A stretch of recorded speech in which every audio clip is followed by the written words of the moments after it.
दिल्ली के वसंत विहार इलाके में एक गुटखा व्यापारी की बहू ने खुदकुशी कर ली।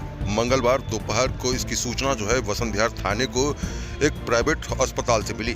ये वही मकान है जहां पर एक गुटखा व्यापारी, बड़े गुटखा व्यापारी की जो बहू है वो यहां पर रहा करती थी।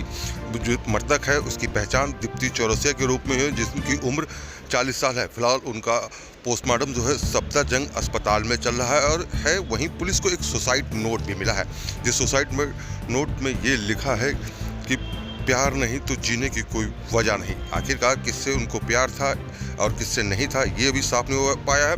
हालांकि पुलिस जो है घर वालों के बयान जो है वो भी दर्ज कर रही है और मामले की जांच में जुटी हुई है। वहीं सफदरजंग अस्पताल में डॉक्टरों की एक पैनल टीम जो है वो बनाई गई है, वो पोस्टमार्टम करेगी और उसके बाद साफ होगा कि आखिरकार खुदकुशी की वजह क्या थी। आपको बता दें कि मंगलवार को जो उनका शव है इसी घर के अंदर जो वसंत विहार में B56 है, इसी फ्लैट में चुन्नी से लटका हुआ मिला था।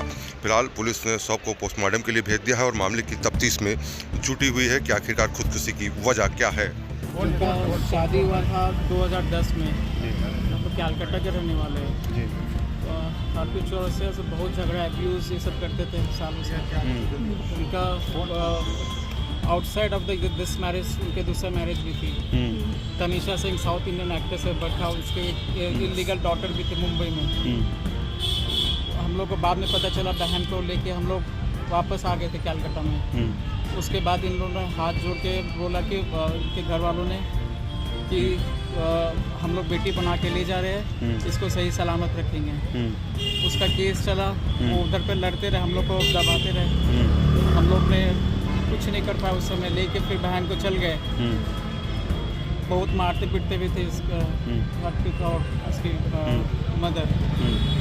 फिर उसके बाद लेके आए, फिर यहाँ पे कुछ साल ठीक रहे।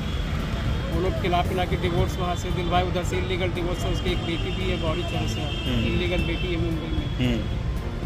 फिर उसके बाद है वो इधर रहने लगी। फिर उसके बाद फिर से उसका इलीगल अफेयर्स फिर से शुरू हुआ। फिर बहन को पिछला साल हम लोग ने बुला के, पापा का हार्ट स्ट्रोक का ब्रेन स्ट्रोक हो गया इस चक्कर में। पापा कोमा में थे, बहन बोली कि फिर से ही कर रहा है। फिर हम लोग घर पे ले आए फिर उस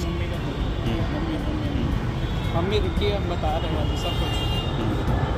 हाँ नहीं। फिर उसकी मदर, मेरी सिस्टर की मदर इन लॉ ने लेके गई, ये बोल के कि हम बेटी की तरह बना के। फिर बहन का फ़ोन आते रहा, ऐसे ऐसे कर रहा है, टॉर्चर कर रहा है मेरे साथ में। फिर उसका कुछ अफेयर्स हो गया है। फिर ये करते करते एब्यूजमेंट होते होते सब कुछ होते बहन खत्म हो गई। फिर निकलने से उसे मार गई कि सुसाइड कर ली। Suicide note में क्या? Tell the name and what is the family wants to convey. So my name is Rajinder Singh. I am the family sponsor for several years.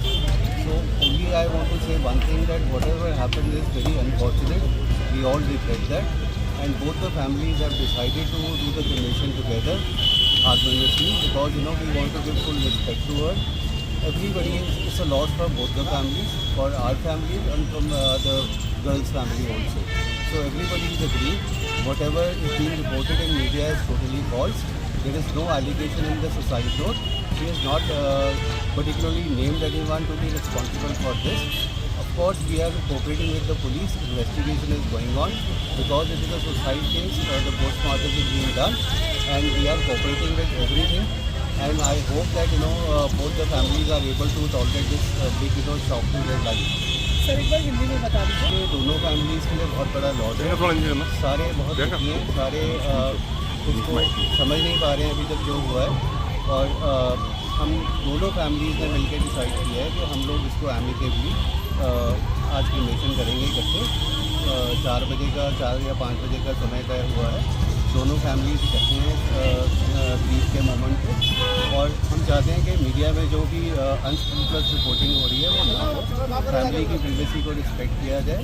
Family को बहुत नुकसान हुआ है